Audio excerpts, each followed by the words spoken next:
Welcome back. We are on part 3 of the gutter build, and I've got to say I am loving the Sweet Express line.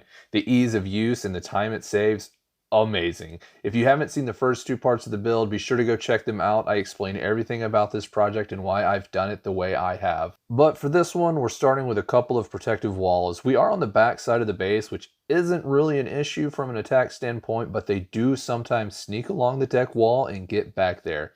In the end, they won't be able to do this because it will be blocked, so this is just my current solution, and these walls were going to be put in eventually anyway. This wall here is right behind the gutter. It is actually attached to the same post that the gutter is attached to. The first short wall that we saw being built was right behind the storage building. There is a way to get up onto the walls, both this one and the first one, for like security patrol. And from this one, you can just walk down onto the trim of this post to get around to the last bit of wall that ends over the water. I did try using a buoyant foundation here, but I learned that they bob up and down. So everything attached to them would be moving, and I did not like that. So I just got walls as close to the water as I could. Up at the top of this cylindrical section, there is another pebblet turret, and I do it the same way, on a pedestal with a basket of rocks underneath. Also did some railings there, and now we're lighting up the walls, going with the same security style lighting on the outside of the walls.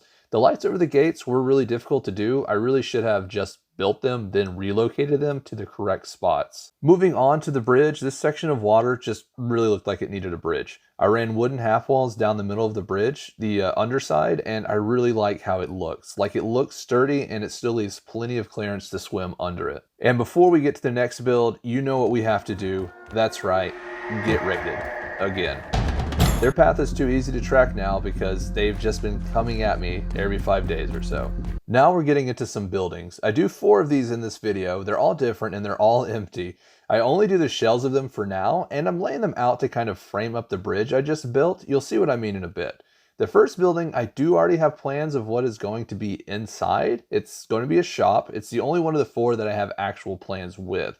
The others might also end up being different shops, kind of make this area like a market street, but they may become residential, so we'll just have to see how I feel. I am sticking with the medieval style, but more cartoony, I guess. I had to overhang the upper levels by half on all sides to make the roofing work, so the base of all the buildings are small while the tops are bulky. I don't hate it though. I actually do like it, and I will continue with it. The second building is the smallest, but it's got some height. I could add another floor if I want. I added a ridgeline across the top of this one to cover the exposed peak that they still haven't made a wall for yet. Still not sure why they haven't. It's just a small triangle, like a quarter of a square. And we could do so much with that. The third building here, I really like. The third level has these dormers that actually stick out another half block. I just think it turned out looking the best in the end. Plus the interior is open and has a lot of potential. But before we move on, bam! The enemy is attacking! The enemy is indeed attacking again. I really don't know why I'm getting attacked so frequently, but I am keeping track. This is number 7 since I've been building here. Building number 4. It's kind of 2 buildings in one, I guess. This was hard to do. It took me the longest of the 4 to design. I had a vision and I was going to make it work. This was actually the 3rd blueprint layout I did for this one. But as you can see, there is a lower entrance and there is an upper entrance, but that's not how I plan on splitting the building. I did build it to be split down the middle, and that is how it ended up looking from the outside, thankfully. I did 2 dormers on the side that overlooks the river, and I just did shed roofs on them so I don't have to worry about that weird peak wall here. And for all of these buildings, I did not do windows between the buildings and no windows on the backs of them because they just wouldn't make sense. We're coming up on the end of the build now. I just need to light up the outside. I didn't do the inside because I'm not sure how it'll be yet, but I did these door frames over the bridge to add lights here, and it turned out perfect. I also came back and added lights down the middle because it was too dark at night. And the reveal, starting with the walls in the same order that I built them in. Here's behind the gutter. I like how I use the trim as a walkway between the 2 here, the new turret tower, and the more interesting of the builds today, the start of the inner city. I think the bridge got framed very nicely and the frames look amazing on it. Jumping into some nighttime shots, gotta show off those lights. I can't wait to see what it looks like with the lights shining from inside the buildings. There's this simple yet beautiful bridge. And of course, a fly-out shot showing the entire project so far. So now let's hop into the tour on foot. The ant will be guiding us on today's tour. What's going on? Where are you? Okay, you're fired. We are walking in from the bridge. I did not cut down any grass if it didn't touch any of the builds. I think it just looks better, especially the way they're hanging over the bridge. Here's the smallest building. It's cute. And the way it looks inside just makes me think residential.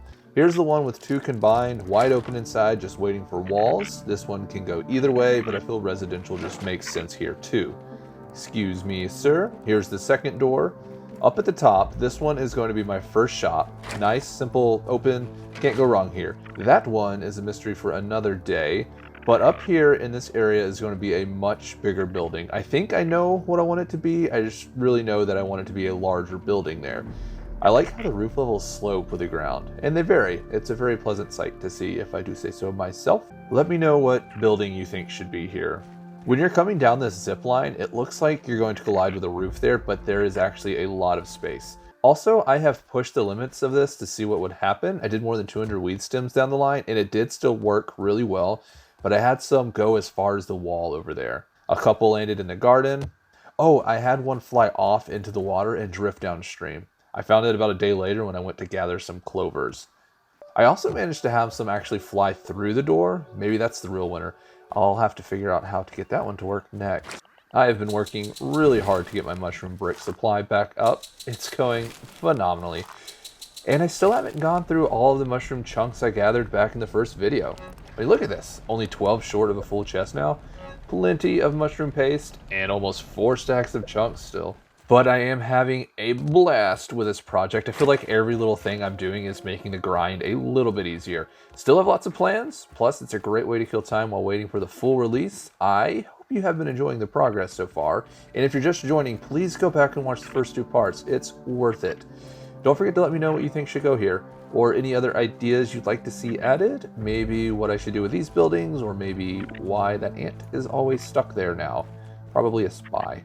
Well, I think I've said everything I wanted to say in this one, so thanks for watching, and thank you for your support. I'll see ya.